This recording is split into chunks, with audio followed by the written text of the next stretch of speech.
नमस्कार मित्रांनो, मोहक मराठी कथा या यूट्यूब चॅनलवर आपले मनपूर्वक स्वागत आहे। यात तुम्हाला नवनवीन कथा ऐकायला मिळतील। जर तुम्हाला मी सांगितलेल्या कथा आवडत असतील तर माझ्या कथांना लाईक आणि सबस्क्राईब करा आणि नवनवीन कथांचा आनंद घ्या।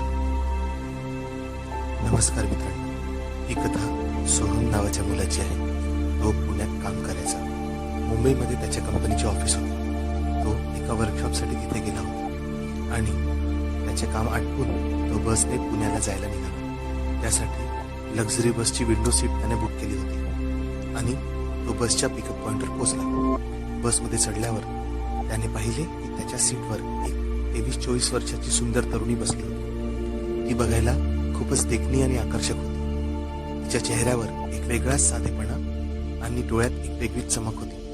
तिने लाईट पिवळ्या रंगाची साडी आणि स्लीवलेस ब्लाउज घातले होते। ब्लाउज थोड्या मोठ्या गळ्याचे असल्यामुळे त्यातून तिचे ऐवज आणि त्यामध्ये असलेली फट दिसून येत होती। तिने केलेली हेअरस्टाईल सुद्धा आकर्षक होती आणि कुणालाही अट्रॅक्ट करेल अशीच ती होती। तिचे अर्धे केस मोकळे होते आणि इकडून तिकडे उडत होते, म्हणून ती अजूनही आकर्षक वाटत होती। ती खिडकीतून बाहेर पाहत होती। सोहम तिच्या जवळ गेला आणि अतिशय सभ्यतेने तिच्याकडे पाहत बोलला, सॉरी, पण ही सीट मी बुक केली आहे। जरा तुम्ही बाजूला येऊन बसाल का? तिने एक वेळा सोहमकडे रोखून पाहिले आणि ती त्याला शांतपणे म्हणाली, तुमचा काहीतरी गैरसमज होतोय, ही माझी सीट आहे। तिचा कॉन्फिडन्स पाहून सोहम जरा कन्फ्यूज झाला, पण सोहमला माहित होते की ही सीट त्याचीच आहे म्हणून उगाच आर्ग्युमेंट नको। म्हणून सोहम थोडा शांत झाला आणि कंडक्टरला बोलवायचा त्याने विचार केला। सोहम त्याच्याकडे गेला आणि त्याला शांतपणे सगळे समजावून सांगितले। कंडक्टरने त्यांच्या दोघांचीही तिकीट पाहिले आणि क्लिअर केले की ही विंडो सीट सोहमचीच आहे म्हणून। आणि कंडक्टर त्या मुलीला बोलले, मॅडम प्लीज तुम्ही बाजूला येऊन बसा, ही सीट या सरांचीच आहे। हे ऐकून ती मुलगी थोडी निराश झाली आणि हळू आवाजात सोहमकडे पाहून बोलली, तुम्ही प्लीज माझ्या जागेवर बसाल का आणि मला ही विंडो सीट द्याल का? माझ्या मोठ्या भावाने सांगितले होते की विंडो सीट बुक केली आहे। मला वाटते काहीतरी गडबड झाली आहे त्यात। तिच्या बोलण्यावर तिचा शांत आणि डिसेंटपणा जाणवत होता, पण सोहमही अडून बसला होता। तो तिला म्हणाला, सॉरी मॅडम, पण विंडो सीट होती म्हणूनच मी या बसमध्ये तिकीट बुक केली। प्रवासादरम्यान मला चार्जिंग स्लॉट हवा आहे जो इकडल्याच बाजूला आहे आणि म्हणूनच मला इथे बसायचे आहे। सोहमचे उत्तर ऐकल्यावरती थोडी गोंधळली आणि बोलली, ठीक आहे, बहुतेक माझ्या दादाकडूनच काही कन्फ्युजन झाले असेल, होते मी बाजूच्या सीटवर। असे म्हणत ती बाजूच्या सीटवर गेली आणि तिने सोहमसाठी जागा केली। सोहम त्याच्या विंडो सीटवर बसला होता। सगळं कन्फ्युजन आता संपलं होतं। लगेच थोड्या वेळात बस सुरू झाली। सोहम विंडो सीटमधून बाहेरच्या सीनची मजा घेत होता, पण ती थोडी अनकम्फर्टेबल वाटत होती। मग त्याने तिचे मन राखायला म्हटले, अरे हे सगळं चालायचंच, होते कधी कधी अशी गडबड, तुम्ही काळजी करू नका। सोहमच्या बोलण्यावर तिने खास रिस्पॉन्स दिला नाही, फक्त ठीक आहे एवढंच बोलली। कदाचित ती नाराज झाली होती। जवळपास 2-3 तास असेच गेले। त्या दोघांमध्ये काहीच बोलणे झाले नाही। ती शांतपणे खिडकीच्या बाहेर पाहण्याचा प्रयत्न करत होती आणि सोहम त्याच्याच विचारात गुंग होता। बहुतेक सोहमच्या विंडो सीट जवळ बसायच्या जिद्दीमुळे तिला त्याचा राग आला असावा। सहसा मुलींचं असंच होतं ना, त्यांना वाटतं की सीटसाठी कोणीच आपल्याला काही म्हणणार नाही, आपण जसं म्हणू तसं ऐकून घेईल। सोहम मनातल्या मनात हा विचार करू लागला, तिच्या मनात काय सुरू असेल। तिने एकदाही त्याच्याकडे पाहिले नव्हते। सोहमला समजले यात वेळ घालण्यात काही अर्थ नाही, म्हणून त्याने आपला फोन काढला आणि त्यात तो पिक्चर पाहायला लागला। थोड्याच वेळात बस एका ढाब्यावर चहा नाश्त्यासाठी थांबली होती। मग तो सर्वप्रथम वॉशरूममध्ये गेला आणि फ्रेश झाला। मग त्याने तिथल्या टपरीवर चहा आणि सिगरेट घेतली आणि सिगरेटचे झुरके घेत तो चहा पित होता। त्याचे लक्ष समोर गेले तेव्हा ती मुलगी सुद्धा तिथे चहा प्यायला आली होती। सोहमचा चहा पिऊन झाले होते, ती अजूनही तिथेच उभी चहा घेत होती। सोहमने पैसे द्यायसाठी आपला फोन जसा बाहेर काढला तसेच दुकानदार म्हणाला, साहेब इथे ऑनलाईन पेमेंट चालत नाही, कॅशच द्यायला लागेल। झाली नंतर पंचायत। आजकाल स्कॅनरनी पेमेंट करायची एवढी सवय लागली आहे की लोक स्वतःजवळ पैसेच ठेवत नाही। सोहमची पण अशीच गत होती। तो त्याला रिक्वेस्ट करत होता आणि इकडे तिकडे कोणाची मदत घेता येईल का ते पाहत होता, पण कोणीच नव्हते। तेवढ्यात त्याची नजर त्या मुलीकडे पडली। ती अजूनही शांतपणे उभी होती। त्याला वाटलं तिला कॅश मागावी का, पण त्याला लाज वाटत होती। त्याला वाटलं की आताही त्याच्यावर नाराज असेल तर, पण काही ऑप्शन नाहीये। हे पाहून त्याने एक लांब श्वास घेतला आणि तिला कॅशबद्दल विचारायचे असे ठरवले. एकतर त्याने तिला तिच्या जागेवर उठवले होते म्हणून त्याची हिंमत होत नव्हती. ती अजूनही नाराज असेल आणि तिने पैसे त्याला सरळ सरळ नाही म्हटले तर काय, हाही प्रश्न त्याला पडला होता. पण तेवढ्यातच आवाज आला, अहो मी देते तुमचे पैसे, नंतर तुम्ही मला ऑनलाईन पाठवून द्या. त्याने वळून पाहिले तर तीच होती. त्याने क्षणाचाही वेळ न दवडता तिला थँक्स म्हटले. तिचा स्वभाव खूप चांगला आहे असे त्याला मनोमन वाटत होते. मग ते दोघेही बसमध्ये चढले आणि बस सुरू झाली. त्यांच्यातला अबोला आता संपला होता. त्याने हसतच तो खात असलेल्या चिप्सचा पॅकेट तिच्याकडे सरकवला आणि तिला चिप्स ऑफर केले. तिच्या अशा फ्री आणि फ्रेंडली नेचरचे सोहमला खूप कौतुक वाटले. तिने पॉकेटमधले 1-2 चिप्स उचलले आणि तिने सुद्धा आपल्या कोल्ड्रिंकच्या बॉटलमधून थोडेसे कोल्ड्रिंक काढून त्याला ऑफर केले. त्यांच्यात आता कन्व्हर्सेशन सुरू झाले होते. सोहमने तिला विचारले, तुम्ही आपला QR स्कॅनर मला द्या ना, मला तुम्हाला मगाशीचे पैसे पाठवायचे आहे. त्यावर ती म्हणाली, असू द्या, 25-30 रुपयांची तर गोष्ट आहे. कदाचित तिला आपला स्कॅनर शेअर करायचा नसेल. पण मग सोहमने तिला इन्सिस्ट केले की नाही नाही द्याच तुमचा स्कॅनर. ती म्हणाली, ठीक आहे, जेव्हा बस थांबेल तेव्हा देते. आता आमच्या दोघात बऱ्याचशा चर्चा सुरू होत्या. एकमेकांच्या परिवाराबद्दल आम्ही माहिती शेअर करत होतो. तिच्या बोलण्यावरून कळाले की तिचे नाव पूजा आहे. ती मुंबईला एका मैत्रिणीकडे लग्नासाठी आली होती. तिला आता आपल्या घरी परत जायचे आहे. ती ब्युटी पार्लरचा कोर्स करते आहे. सोहमला तिच्या बोलण्यावरून ती अगदी साधी, सरळ आणि स्पष्टपणे बोलणारी मुलगी वाटली. आमच्या दोघांच्या अशा डिस्कशनमुळे सगळ्या गोष्टी छान चालत होत्या. थोड्याच वेळात तिला कोणाचा तरी फोन आला. मग ती फोनवर बोलण्यात व्यस्त झाली. सोहम अजूनही खिडकीच्या बाहेरच पाहत होता, पण अधूनमधून त्याचे लक्ष तिच्याकडे जात होते. ती बोलण्यात मग्न होती, पण सोहमची नजर तिच्या गोऱ्या गालावर, सुराहीदार मानेवर आणि तिच्या थोड्याफार सरकलेल्या पदराच्या आत डोकावत होती. तिचे लक्ष नव्हते म्हणून सोहमने चांगलेच नेत्रसुख घेतले होते. तिच्या गोऱ्या गुलाबी रंगाच्या नितळ सौंदर्यावर तो चांगलाच भाळला होता. तिच्या पदराआड होणाऱ्या ऐवजाच्या दर्शनाने त्याच्या शरीरात एक तीव्र उत्तेजना फणफणायला लागली होती. त्याच्यातलं कन्फ्युजन आणि अबोला निवडल्यामुळे त्यालाही आता थोडे बरे वाटत होते. त्याच्या मगाशीच्या चाललेल्या शांत डिस्कशनमुळे तो आता थोडा सुखावला होता.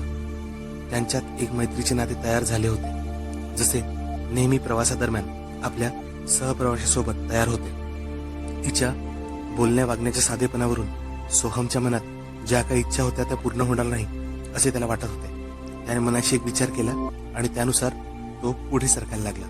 तो तिला म्हणाला, आता मला झोप येते, तर असे करा, तुमचा स्कॅनर द्या, मला तुम्हाला पैसे द्यायचे आहे. तिने फोन ठेवला आणि ती त्याला म्हणाली, असं करा, माझा नंबर घेऊन घ्या, त्यावर पैसे ट्रान्सफर करा. तिच्या अशा बोलण्याने तो चमकलाच. त्याच्या मनात एक उत्सुकता तयार झाली. त्याने मग तिचा नंबर आपल्या मोबाईलमध्ये नोट केला आणि लगेच पैसे ट्रान्सफर केले व डोळे बंद करून झोपायचा प्रयत्न करू लागला. झोप येणे तर दूर, त्याच्या मनात विचारांचे वेगळे चक्र फिरायला लागले. पूजाच्या साध्या स्वभावापासून तिच्या बोलण्याच्या गोड्यापर्यंत सगळं काही त्याच्या डोक्यात फिरत होते आणि नाही ठरवून सुद्धा तो तिच्यावर नजर टाकतच होता. तिचे लक्ष फोनवर चॅटिंगमध्ये होते.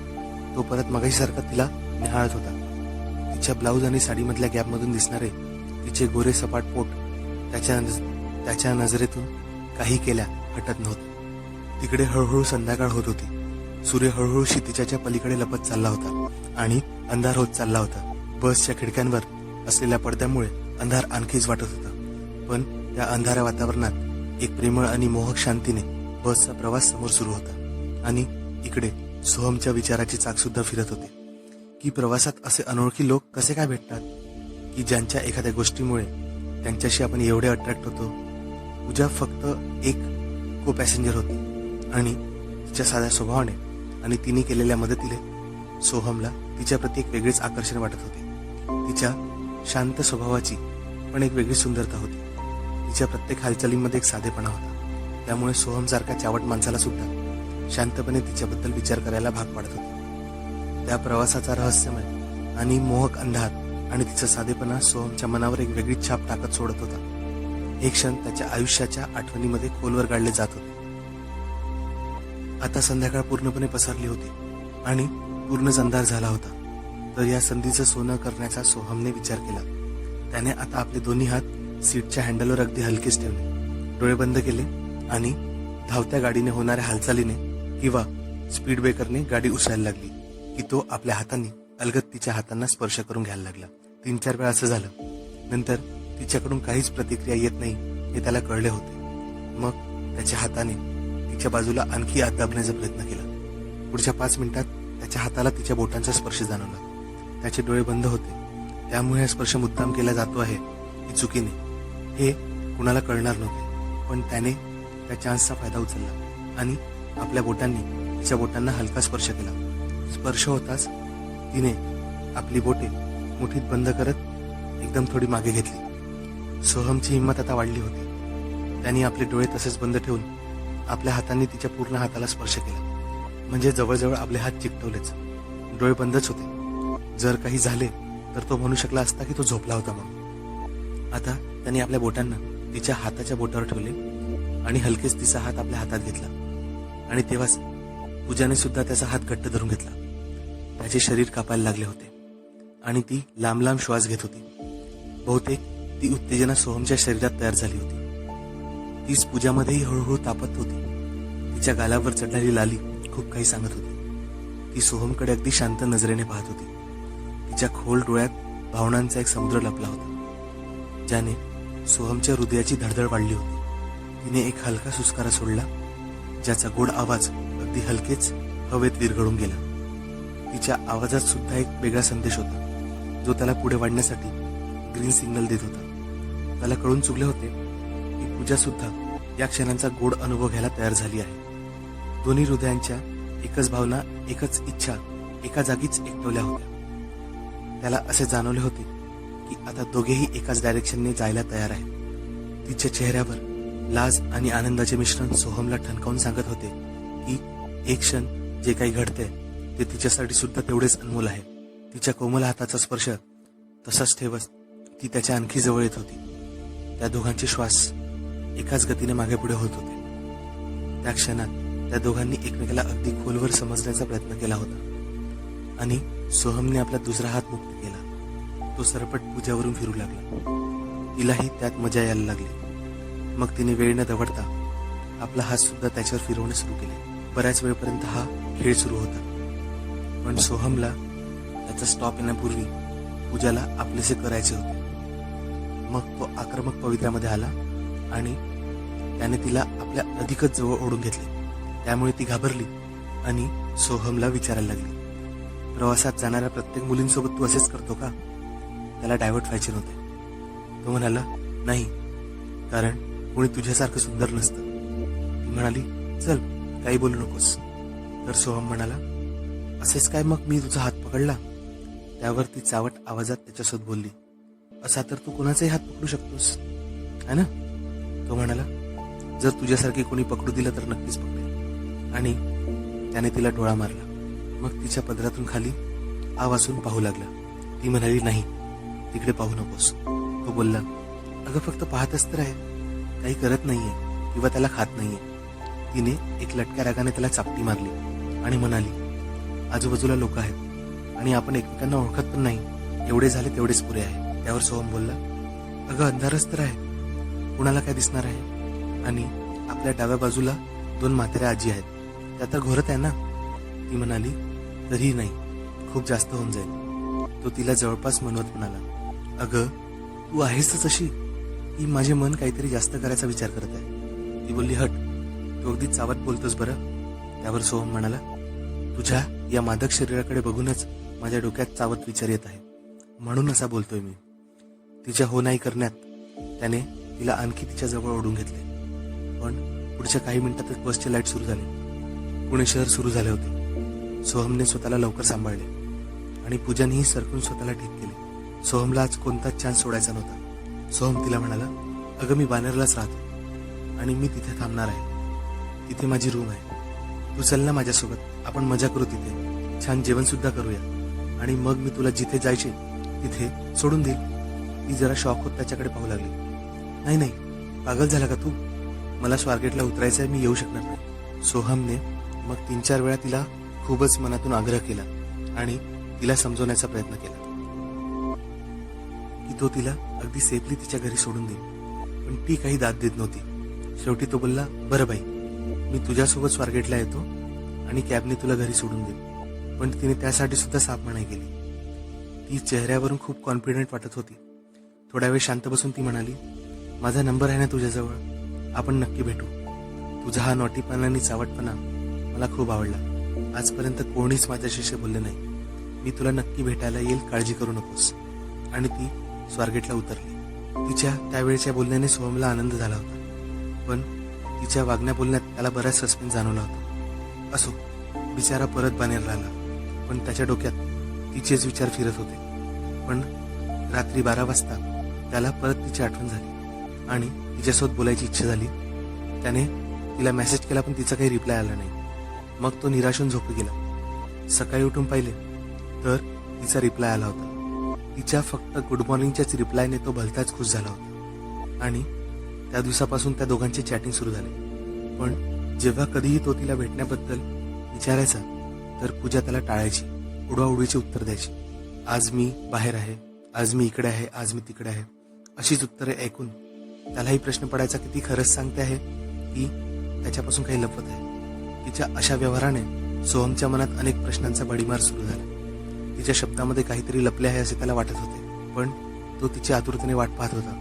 पुढे पुढे हरून त्याने मेसेज करणे बंद केले. पण अचानक 1 महिन्याने त्याला तिचा व्हिडिओ कॉल आला. फोन उचलत त्याला कळले की ती आपल्या मैत्रिणींसोबत रेस्टॉरंटमध्ये बसलेली आहे. इकडच्या तिकडच्या गोष्टी झाल्यावर तिने सांगितले की 2 महिन्यापर्यंत एका ठिकाणी ब्युटी पार्लरची ट्रेनिंग घेत होती, त्यामुळे ती बोलू शकली नाही. पण ती लवकरच स्वतःचा ब्युटी पार्लर सुरू करणार आहे. पण कधी भेटू हे विचारल्यावर तिने परत टाळटाळ केली आणि फोन ठेवून दिला. परत काही दिवस असेच गेले. तो फोन करत राहिला, ती टाळत राहिली. शेवटी कंटाळून सोहमने तिचा नाद सोडला आणि आपल्या कामात बिझी झाला. पण एकदा तो असाच फोन पाहत असताना त्याला व्हॉट्सअपवर तिची स्टोरी दिसली. तिने पार्लर सुरू केले होते. पार्लरच्या वेगवेगळ्या सर्व्हिसेसबद्दल तिने त्या स्टोरीमध्ये माहिती दिली होती. त्याच्या डोक्यात एक आयडिया आली. त्यांनी एका दुसऱ्या नंबरवरून तिला मुलगी म्हणून खोटे नाव सांगत मेसेज केला, मी तुमच्या ब्युटी पार्लरबद्दल ऐकले आहे, तुमचे रिव्ह्यूज खूप चांगले आहेत, मला तिथे स्पा सर्व्हिस पाहिजे. मग कोणत्या कोणत्या सर्व्हिसेस आहेत यासाठी तिचा रिप्लाय आला. त्याने फुल बॉडी मसाज आणि 1-2 सर्व्हिसेसबद्दल सांगितले. मग तिने पार्लरचा पत्ता सांगितला. त्याच नंबरवरून त्याने तिला परत मेसेज केला की मला खूप बॉडी पेन आहे, त्यामुळे मी डायरेक्ट पार्लरला येऊ शकत नाही, तुम्ही होम सर्व्हिस देऊ शकता का? जर होम सर्व्हिस दिली तर खूप चांगलं होईल, वाटल्यास मी तुम्हाला एक्स्ट्रा पे करेल. थोड्या वेळानंतर तिचा रिप्लाय आला, ठीक आहे. ती यायला तयार झाली होती. तिने पत्ता पाठवायला लावला. त्याला तर तिला कोणत्याच हालतीत सोडायचे नव्हते, म्हणून त्यानेही प्लॅनिंग केली होती. दुसऱ्या दिवशी ज्यावेळी ती येणार होती त्याच्या 10 मिनिटापूर्वी त्यांनी फ्लॅटचा दरवाजा उघडा ठेवला आणि पायऱ्यांमध्ये लपून बसला. ती सोसायटीच्या गेटवर येताच त्याने त्याच मुलीच्या नंबरवर मेसेज टाकला की मी काही कामाने बेसमेंटमध्ये आलेलो आहे, प्लीज फ्लॅटवर येऊन थांबा, मी 5 मिनिटात येते, तुमचा गेटपास मी रेडी करून ठेवला आहे. असं म्हणत त्याने तिला गेटपास सुद्धा पाठवला. सांगितल्याप्रमाणे ती फ्लॅटच्या दाराजवळ आली आणि दाराजवळ 1-2 मिनिटं थांबली. त्याच्या फ्लॅटमध्ये त्याने टीव्ही सुरू करून ठेवला होता, म्हणून तिला वाटले की आत कोणीतरी असावे, म्हणून ती आत हॉलमध्ये आली आणि बसली. सोहम चोर पावलाने त्याच्या फ्लॅटमध्ये शिरला आणि त्याने हलकेच दाराची कडी लावली. काही सेकंद थांबून त्याने तिला जोरदार आवाज दिला, पूजा. माणसाचा आवाज ऐकून तिने आश्चर्याने मागे वळून पाहिले आणि सोहमला पाहून ती दचकलीच. काहीशी अडखळतच बोलली, तू तू इकडे कसा, काय करतोयस इकडे? म्हणत तिने लगेच आपला फोन काढला आणि त्या मुलीला फोन लावू लागली. तेवढ्याच सोहम तिच्या जवळ आला. गोंधळलेल्या पूजाच्या हातात त्याने पाण्याची बॉटल दिली आणि तिला शांत व्हायला लावली आणि तिच्या हातून त्याने फोन हिसकावून घेतला. ती म्हणाली, हे सगळं काय करतोयस, नेमकं काय चाललंय इथे? त्याने आपल्या खिशातील फोन दाखवून तिला सांगितले की ती मुलगी मीच आहे.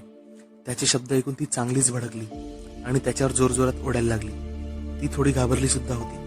त्याने टीव्हीचा आवाज वाढवला, ज्याने तिचे ओरडणे बाहेर ऐकू जाणार नव्हते. तो तिला शांतपणे म्हणाला, अगं, मला तुला फक्त एकदाच भेटायचे होते, तुझ्याशी बोलायचे होते, पण तू मला काही रिस्पॉन्स दिला नाही. मी तुला फोनही केला, मेसेजही केले, पण तू काही उत्तर दिले नाही. त्यावरती ती बोलली, प्लीज मला जाऊ दे इथून, तू मला खोटं बोलून इथे बोलवलंय, ही काय पद्धत आहे?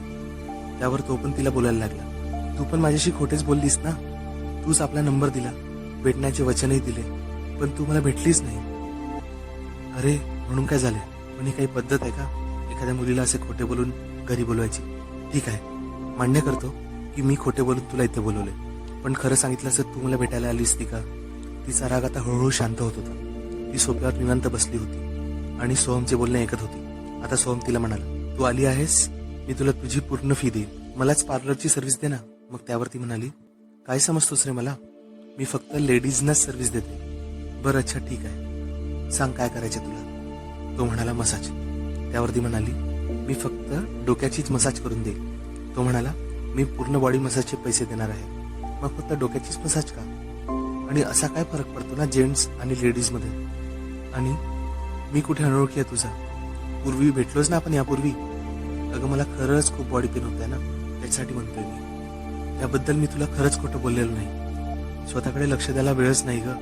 आणि तुझ्या कोमल हाताच्या स्पर्शाने मला खरंच बरं वाटेल. त्याच्या अशा लोभस आणि गोड बोलण्याने ती थोडी शांत झाली होती. तो पुढे बोलू लागला, खरंच विचार कर, माझ्या ऑफिसमध्ये शेकडो मुली आहेत. मी तुझे नाव त्यांना रेफर करेल, म्हणजे तुला मोठा बिझनेसही मिळेल. आणि मी तर इथेच आहे ना. आणि तसंही मला तुझ्या हातांची जादू माहिती आहे. तो अनुभव आणि तो दिवस मी विसरलो नाही अजून. असे म्हणत त्याने तिला डोळा मारला. ती त्याला लाजत म्हणाली, बस बस, जास्त बोलू नकोस. एक नंबरचा बोल बच्चन आहेस तू. आताही अशाच मुली पटवत असतोस का. तो परत बोलला, नाही, तुझ्यासारखी कुणी भेटली नाही अजून. तुझी गोष्टच वेगळी आहे. ती आता लाजेने लालबुंद झाली होती. पूजा म्हणाली, जाऊ दे, विसरते दिवस. आता मी पूर्ण आपल्या कामावर फोकस आहे. ठीक आहे, असं कर, जा टॉवेल लपटून ये, करून देते मी तुला मसाज. तू पण काय याद राखशील. तिच्या बोलण्याने तो चांगलाच चमकला होता आणि क्षणाचाही वेळ न दवडता चेंज करायला गेला. तिच्या आवाजातला शांतपणा त्याला आता परत अनुभवायला मिळत होता. मग तो टॉवेलवर आला आणि उलटा बेडवर लेटला. त्याचे डोळे बंद होते. त्याच्या मनात विचारांची घुसमट सुरू होती. काही वेळातच ती त्याच्या बाजूला येऊन बसली आणि तिच्याजवळ असलेल्या बॉटलमधील तेल तिने त्याच्या पाठीवर टाकले. त्याच्या पाठीवर तेल पडताच तो शहारला आणि दुसऱ्या क्षणी त्याला पूजाचे दोन्ही हात त्याच्या पाठीवर फील झाले. तिच्या हातातली उष्णता, नाजूकपणा, त्याचा फील त्याला होत होता. तिचे हात त्याच्या पाठीवर संपूर्ण फिरत होते. त्याला खूप रिलॅक्स वाटत होते. तिच्या हातात खरोखरच एक जादू होती. त्याचे थकलेले शरीर आता नॉर्मल होत होते आणि त्याला तिचा स्पर्श आवडतच होता. हळूहळू आता पाठीवरून खांद्यापर्यंत तिचे हात पोचले होते. तिच्या प्रत्येक स्पर्शाने त्याच्या शरीरात एक करंट धावत होता. आता ती त्याच्या पायाकडे आली. ती त्याच्या दोन्ही पायाला तेल लावून हलक्या हलक्या हाताने मालिश करत होती. खरंच तिची प्रत्येक हरकत एकदम स्किलफुल होती. ती अचानक थांबली आणि त्याला म्हटले, तुझा टॉवेल थोडा वर सरकव, माझे हात अटकत आहे. त्याने तसेच केले आणि परत मसाज सुरू केला. तिच्या हाताच्या स्पर्शाने आता त्याला वेगळ्याच जगात नेले होते. ती अगदी शांतपणे मन लावून सोहमची मसाज करत होती. तिचे पूर्ण लक्ष मसाज करण्यावर होते. त्याचा टॉवेल आता पूर्णपणे लूज झाला होता. बहुतेक त्याला पाहून तिचा सुद्धा ताबा सुटला होता. तिचे लक्षही त्याच्या शरीराकडे खिळले होते. पण ती स्वतःला पूर्ण सावरत आपल्या कामावरच लक्ष देत होती आणि अगदी इमानदारीने मसाज करत होती. पण तिचे डोळे तिच्या ताब्यात नव्हते आणि सैरभैर सोहमवर फिरत होते. आता तिने सोहमला सरळ झोपायला लावले. तो तिला बघू शकत होता. त्यामुळे तिच्या चेहऱ्यावरचे एक्सप्रेशन आणि तिचे फिरणारे डोळे तो अचूक टिपू शकत होता. आता ती सोहमच्या छातीवर तेल लावत होती आणि पोटावर सुद्धा तिचे हात कॉन्फिडेंटली फिरत होते. तरीही तिच्या मनात एक लाज होती जी सोहम तिच्या चेहऱ्याच्या एक्सप्रेशनवरून फील करू शकत होता. ती आता थोडी थांबली आणि त्याच्याकडे पाहत बोलली, काय होत होतं रे तुला, जी मला एवढी भेटण्याची इच्छा होत होती आणि त्यासाठी तू एवढं सगळं केलंस. आणि ती हसली आणि आपल्याच बोलण्यावर लाचायला लागली. सोहमला कळत होते की तिच्या लाजऱ्या स्वभावामागे एक साधेपणा आहे. पण तिच्या या बोलण्याने थोडं वातावरण नॉर्मल झाल्यासारखं वाटत होतं. मग सोहम बोलू लागला, मी तुला त्या दिवशी आपल्यासोबत चालायला सांगितले होते, पण तू आलीच नाहीस आणि त्यानंतर मला भेटली सुद्धा नाही. मला तुझी एवढी आठवण येत होती, मला राहावत नव्हतं, म्हणून मी हे सगळे केले. त्यावर ती बोलली, अरे आपण पहिल्यांदाच भेटलो होतो ना, मला पूर्णपणे माहित नव्हतं तू कसा आहेस, तर मग मी कशी ट्रस्ट करू शकणार ना तुझ्यावर, जर माझ्यासोबत काही वाईट साईड घडलं असतं तर. सोहम बोलला, आपण जे काही बसमध्ये केलं तेव्हा तुझ्या डोक्यात हा विचार का नाही आला, आणि आज सुद्धा तू जाऊ शकत होतीस, मी तुला फोर्स केला नसता, तू तसाच आहे रे नालायक, तू बदलला नाही. असे म्हणत पूजाने सोहमला मिठीत घेतले आणि त्याच्यावर चुंबनाचा वर्षाव केला. पण आजचे प्रकरण फक्त त्यावरच थांबणार नव्हते आणि झालेही तसेच. दोघेही प्रेमाच्या खोल सागरात अखंड बुडाले. तिच्या चित्कारांनी, उसाशांनी ती बेडरूम न्हाऊन निघाली. दोघेही एकमेकांना तृप्त करायच्या नादात आजूबाजूचे सगळे जग विसरून उत्कंठेने एकमेकात सामावून घेत होते. एकदा, दोनदा, तीनदा, माहित नाही आज कितीदा पूजा आणि सोहम आपल्या शरीरातील आगीला तृप्त करत होते. संध्याकाळपर्यंत ते तसेच एकमेकांच्या शरीराला सापाच्या जोड्याप्रमाणे वेटोळे मारून चिकटले होते. त्या घटनेनंतर ते दोघेही एकमेकांना नियमित भेटत राहिले. जसा चान्स मिळाला तसा ते एकमेकांना तृप्त करत राहायचे. त्यांचे नाते दिवसेंदिवस आणखी घट्ट होत होते. दोघांनी लग्नाचा विचार केला. घरच्यांनी पूर्वी विरोध केला, पण त्या दोघांच्या कमिटमेंटकडे बघून घरचे तयार झाले. मोठ्या थाटामाटात त्यांचे लग्न झाले. त्या दोघांनी सोबत नवीन आयुष्याची सुरुवात केली, ज्यात प्रेम, विश्वास, आनंद होता. त्यांच्या त्या आयुष्याची नवीन सुरुवात झाली होती आणि त्यांचे नाते मोहरत होते.